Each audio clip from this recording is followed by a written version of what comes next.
মরুভূমিতে সাপ, কুকুর এমনকি পানি, এই তিনটা জিনিসের সাথে আমাদের কিন্তু ম্যানেজ করে চলতে হয়। পানি কিন্তু মরুভূমিতে থাকে না, পানি নিয়ে আসতে হয়। মরুভূমির সঙ্গে কথা বলতেছি, কি করব? এখানে তো কোনো লোক নাই, এখানে তো কোনো মানুষ নাই, কার সাথে কথা বলবো?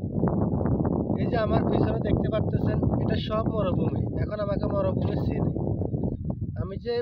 আমি যে কে, আমাকে এখন মরুভূমি চিনে। প্রত্যেকটা বালুর কণা এখন আমাকে চিনে, ঠিক আছে?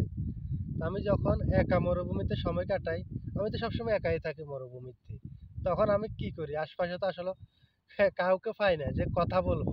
তখন এই যে ইটের পাথর আছে, পাথরের টুকরা নিয়ে এভাবে শয়তানি করি, দুষ্টামি করি, এদের সাথে কথা বলি। এই যে আমার পিছনে একটু দেখাই আপনাদেরকে, এই যে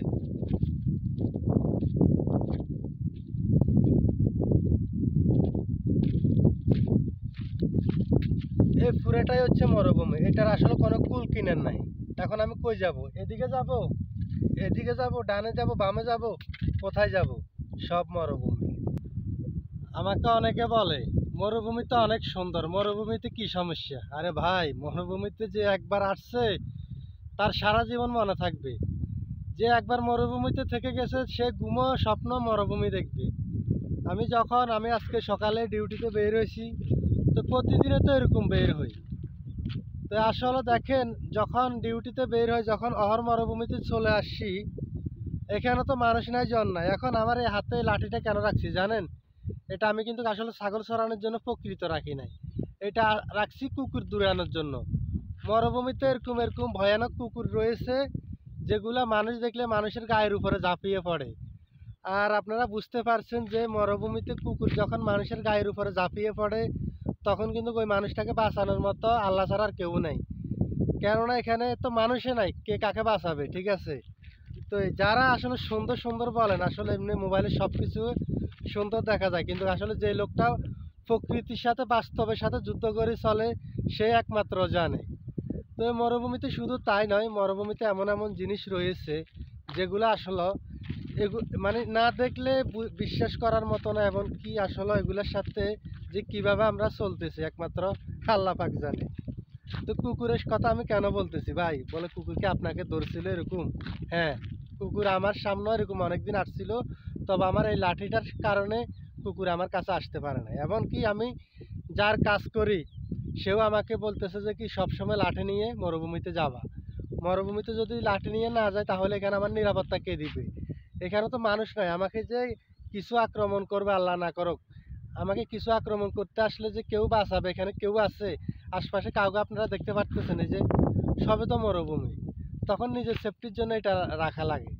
আর মরুভূমিতে শুধু কুকুর না, মরুভূমিতে এই যে বালু দেখতে পাচ্তেছেন, আমি একটু দেখাই। এই যে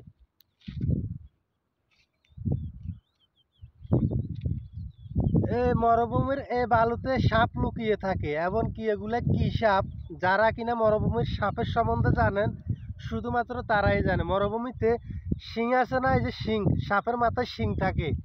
তো কেউ তো আসলে মরুভূমিতে সাপের মাথায় শিং দেখেন নাই। শিংটা কিরকম? জাগুর মাছটা যেরকম আছে শিং থাকে, মানে শিংয়ের মতো থাকে, ডাইরেক্ট মরুভূমির সাপ এরকম একেবারে। যে মানে এদেরকে চিনার মতো কোনো উপায় নাই। একেবারে বালু দেখতেছেন, বালুর ভিতরে তারা লুকিয়ে থাকবে। মরুভূমির সাপটা হচ্ছে এরকম। আসলে এগুলোর সাথে আমাদের এই চলতে হয়, এগুলার সাথে সব কিছু ম্যানেজ করে আমাদেরকে এই মরুভূমিতে চলতে হয়। তো মরুভূমিতে কি সাপ আমি দেখি না, অনেক দিন দেখছি এরকম, অনেক দিন মরুভূমিতে সাপ, ঠিক আছে? মরুভূমিতে সাপের জ্বালায় মানে আমরা খুবই সতর্কভাবে হাঁটতে হয়। আর জানেন যে মরুভূমিতে যখন মানুষ নেই, তখন আল্লাহ না করুক যদি একটা সমস্যা হয়, তাহলে কে দেখবে? দেখার তো কেউ নেই, শুধুমাত্র একমাত্র আল্লাহ দেখতেছে আমাদেরকে। সেই ভিড়ে আমরা মরুভূমিতে চলতে পারতেছি। আমি এখন একটু আপনাদেরকে দেখানোর চেষ্টা করতেছি গাইস। এই যে এই যে তুলতুলা যে বালুগুলো আছে, মরুভূমির তুলতুলা বালু, এই বালুর ভিতরে এইভাবে হচ্ছে মানে লুকিয়ে থাকে, এইভাবে সাপ লুকিয়ে থাকে। আসলে বুঝার কোনো, দেখার কোনো উপায় নেই। তো আসলে এগুলার সাথে সম্পূর্ণ পরিবেশের সাথে আমাদেরকে কিন্তু যুদ্ধ করে চলতে হয়। তো সবাই ভালো থাকবেন, আর কিছু বলার নাই মরুভূমির সম্বন্ধে। দেখতে তো পারছেন আশপাশের পিছনের সিনারিটা কীরকম। সবাইকে ধন্যবাদ।